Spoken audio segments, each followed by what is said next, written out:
Imagina una mansión construida con el sueño de reunir a una familia entera, que terminó siendo devorada por la muerte, el abandono y algo mucho más oscuro. Hoy te llevaré a conocer dos lugares que parecen sacados de una película de terror, pero son reales.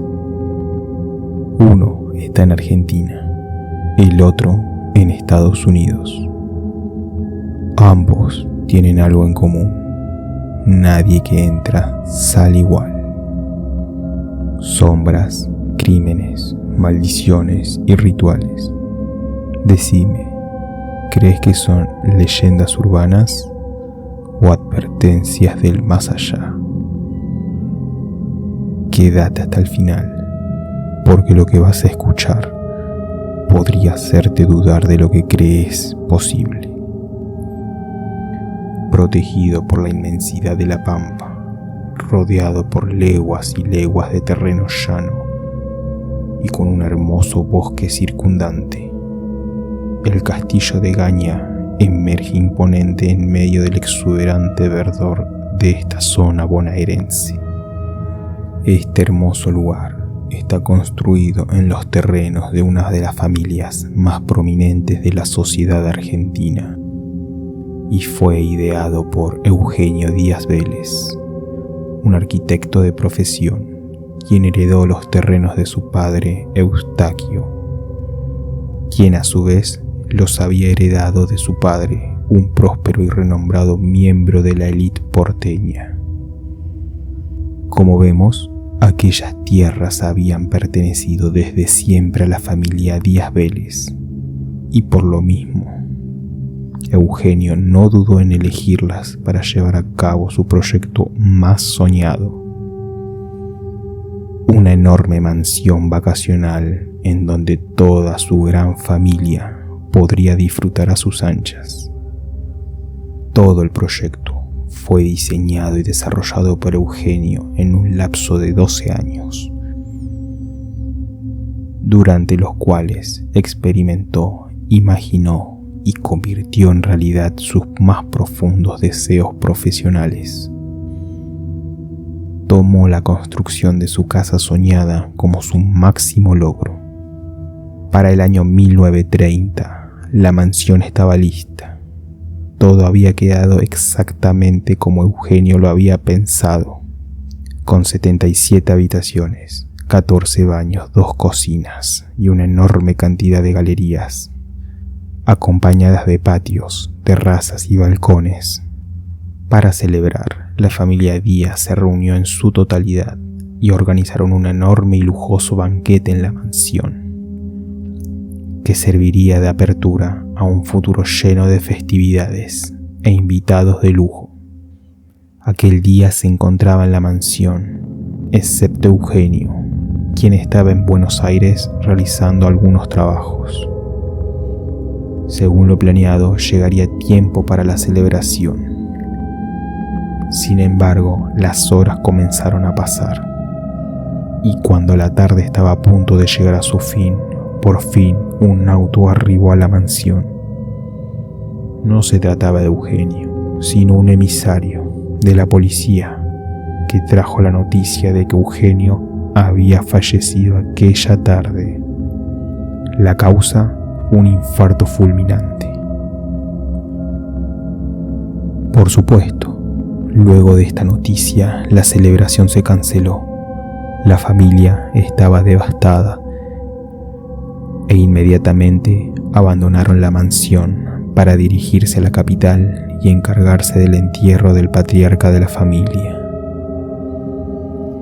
Aquella fue la única vez que la mansión recibió a algún miembro de la familia Díaz, pues desde aquel día perdieron el interés de la propiedad y la relacionaron inmediato con la tragedia. María Eugenia, hija de Eugenio y heredera de la fortuna y propiedades, nunca mostró interés en el castillo y jamás quiso poner un pie en él. Así que la enorme construcción estuvo en un abandono total por 30 años. el cual, sea por su estado de abandono, su imponente tamaño o su lejanía, el castillo de Gaña comenzó a llenarse de historias sobre una fuerte actividad paranormal que ocurría en su interior. Sombras oscuras y enormes, lamentos, llantos y golpes inexplicables fueron reportados. Estas situaciones comenzaron a atraer personas interesadas en rituales oscuros y en el ocultismo, quienes utilizaron sus instalaciones para realizar allí sus prácticas. Para el año 1960, la propiedad pasó a manos del Estado y se decidió aprovecharla para convertirla en un enorme reformatorio. Así, sus lujosas habitaciones, pasillos, fueron reformados para adaptarse a las nuevas necesidades. Y lo que se creó como un lujoso paraíso se convirtió en el hogar de jóvenes criminales, muchos de los cuales presentaban problemas mentales. Durante 10 años, el reformatorio funcionó con normalidad, pero entonces una nueva tragedia tuvo lugar. Luego de que uno de los jóvenes reclutados atacara salvajemente a uno de sus compañeros y le causara una horrenda muerte. Debido a esto, se dio a conocer la gran negligencia con la que se manejaba el lugar. Así que los jóvenes fueron trasladados y el castillo, una vez más, se vio expuesto en el más profundo de los abandonos. Desde aquellos años, muy pocos se animaban a ingresar a aquel lugar, pues aseguraba que estaba absolutamente maldito y poseído por espíritus demoníacos que manifestaban diferentes formas. Para el año 2010, cuando el gobierno comenzó a redactar un proyecto para demoler la construcción, los habitantes de Gaña impidieron aquel proyecto, pues el castillo ya se había convertido en parte de sus vidas, una parte que les aterraba, pero que al mismo tiempo la apreciaban. Al ver esta enorme propiedad construida en piedra, asentada en las orillas del río Seneca Creek y rodeada por enormes olmos, podrías pensar que el lugar es ideal para alejarse del ajetreo de la vida actual y experimentar un poco el ritmo lento de épocas antiguas. Sin embargo, si te acercas allí, debes estar preparado para esquivar piedras que salen expulsadas por el aire, escuchar el sonido furioso de lo que pareciera ser una enorme criatura infernal y atestiguar la aparición de una enorme cantidad de almas en pena, de personas que han perdido la vida allí a lo largo de los años y que no han podido abandonar el lugar. Pero, ¿cómo llegó esta lejana propiedad a convertirse en uno de los lugares más aterradores de los Estados Unidos? Pues eso nadie lo sabe con certeza. Lo cierto es que su historia, muy bien documentada, está repleta de muertes misteriosas y cientos de reportes que hablan de que definitivamente algo oscuro se oculta dentro de las enormes paredes de esta construcción.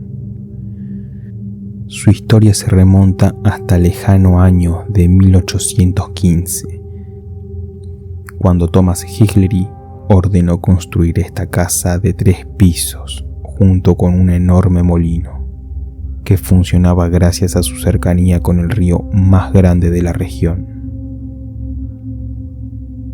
En un inicio, el molino ayudó en forma exponencial el desarrollo de los cultivos de la población y permanentemente los sacos de maíz llenaban las bodegas de la casa. Por aquellos años, el molino se convirtió en el lugar más importante de Seneca y se decía que todos los caminos conducían a él. Sin embargo, Thomas Hickley murió en el año 1844 debido a una extraña enfermedad que lo atormentó durante varios años. Con él murió también el brillo que alguna vez reinó en el lugar. A partir de ese momento, el molino pasó a manos de Nicholas Offutt y se piensa que con él llegó la maldición que habita en aquella propiedad hasta la actualidad. O más bien con su esposa Greta, una mujer a quien todos temían, pues se decía que era una poderosa bruja que tenía más de 100 años de edad, pero que lucía mucho más joven debido a que había vendido su alma a Satanás. Nicholas y Greta no tenían hijos, y sobre su procedencia solo se sabía que habían llegado desde Alemania hacía pocos años. No hablaban de su vida en Europa, y aunque eran muy sociables, solían realizar unos extraños festejos, 2 veces al año, en el que solo ellos eran los asistentes. En medio de estos eventos solían quemar unas especies de estatuas que ellos mismos fabricaban con paja y otros artilugios. El matrimonio Offutt vivió en aquella propiedad durante más de 50 años.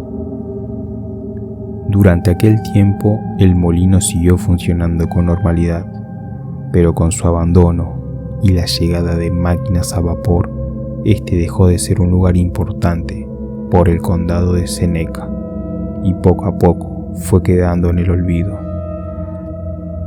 Durante sus años de abandono, un curioso fenómeno comenzó a presentarse, 2 veces al año y sin razón aparente. Un incendio se producía en el interior de la propiedad. Tras expulsar enormes llamas y una gran cantidad de humo, se extinguía por sí solo unos minutos después.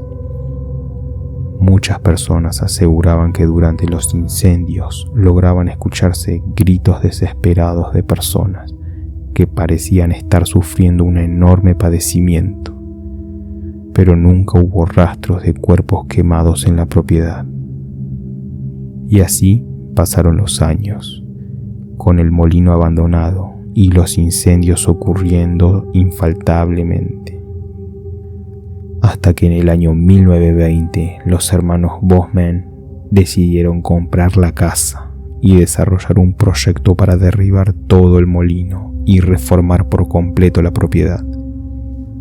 Sin embargo, esto resultó una tarea completamente imposible y se piensa que fuerzas sobrenaturales impidieron que el proyecto de renovación de los hermanos Bosman pudiera concretarse. En primer lugar, cuando las demoliciones iban a comenzar, una inexplicable inundación ocurrió en el río que pasaba al lado de la casa y se llevó consigo a varios trabajadores y gran parte de la maquinaria. Debido a esto, los hermanos Bosman se vieron envueltos en varias demandas y terminaron siendo obligados a pagar indemnizaciones a la familia de los trabajadores que perdieron la vida allí. Este proceso duró 2 años, durante los cuales las historias sobrenaturales en torno de la casa se incrementaron enormemente.